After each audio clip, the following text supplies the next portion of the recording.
किसी एक इंसान का खराब एटीट्यूड, ऑफिस में किसी कलीग का ईगो या कलेश या किसी की भी एक चुभती हुई बात आपका पूरा दिन और आपका मेंटल पीस दोनों खराब कर देती है।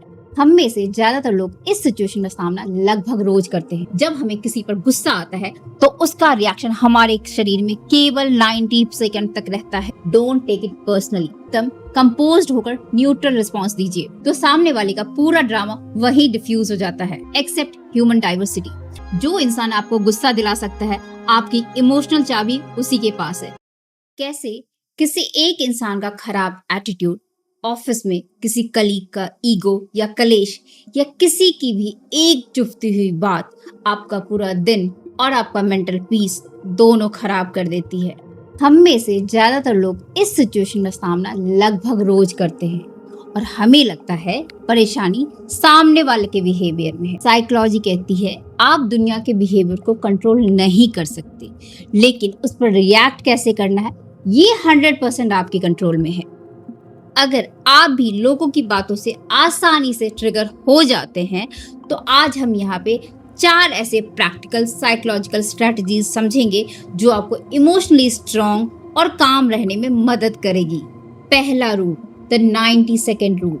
हार्वर्ड न्यूरोसाइंटिस्ट डॉक्टर जिल बोल्ट टेलर के रिसर्च के मुताबिक जब हमें किसी पर गुस्सा आता है तो उसका रिएक्शन हमारे शरीर में केवल 90 सेकेंड तक रहता है।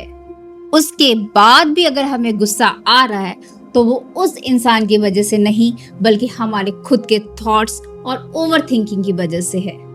तो अब जब भी कोई आपको उकसाने की कोशिश करे तो उस पे रिएक्ट करने की बजाय 90 सेकेंड का पॉज लीजिए, गहरी सांस लीजिए और अपने उस इमोशनल स्पाइक को शांत होने का मौका दीजिए। दूसरी strategy, don't take it personally.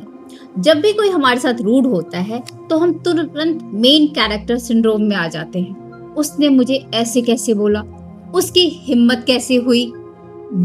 Behaviour psychology के अनुसार लोगों का रिएक्शन 90% टाइम उनका अपना स्ट्रगल, स्ट्रेस, इनसिक्योरिटीज का रिफ्लेक्शन होता है। इनका आपसे कोई लेना देना नहीं होता। जब आप ये पर्सपेक्टिव समझ जाते हैं तो आप दिल से लगाना बंद कर देते हैं ऐसी बातों को। तीसरी strategy, set emotional boundaries with neutral response.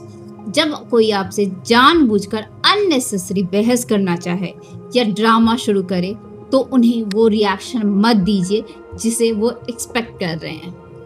इसके बजाय एकदम कंपोज्ड होकर न्यूट्रल रिस्पॉन्स दीजिए। जैसे, मैं आपकी बात समझ रहा हूँ, इट्स ऑल राइट, बाद में बात करते हैं। जब आप किसी के ड्रामे को अपना एनर्जी नहीं देते तो सामने वाले का पूरा ड्रामा वही डिफ्यूज हो जाता है। शांत रहने का मतलब ये नहीं होता कि आप सरेंडर कर रहे हैं, बल्कि आप अपना मेंटल पीस प्रोटेक्ट कर रहे हैं। And last and very important strategy, accept human diversity. हमारी सबसे बड़ी फ्रस्ट्रेशन तब होती है जब हम सामने वाले को एक्सपेक्ट करते हैं कि वो बिल्कुल लॉजिकल और मैच्योरली बिहेव करे। यह समझना जरूरी है कि हर इंसान का माइंडसेट, परवरिश और इमोशनल इंटेलिजेंस का लेवल अलग अलग होता है। हम ये बात जब समझ लेते हैं कि सामने वाला इंसान डिफिकल्ट ही है तो उसकी बातें हमें सरप्राइज और डिस्टर्ब करना बंद कर देती है। याद रखिए, जो इंसान आपको गुस्सा दिला सकता है, आपकी इमोशनल चाबी उसी के पास है। अपने इमोशनल कंट्रोल का रिमोट खुद अपने पास रखिए। इनमें से कौन सी स्ट्रैटेजी आपको सबसे ज्यादा प्रैक्टिकल लगी कमेंट में शेयर कीजिएगा। वीडियो से अगर वैल्यू मिली होगी तो लाइक कीजिएगा और सब्सक्राइब कीजिएगा ऐसे डीप और कंटेंटफुल थॉट्स के लिए।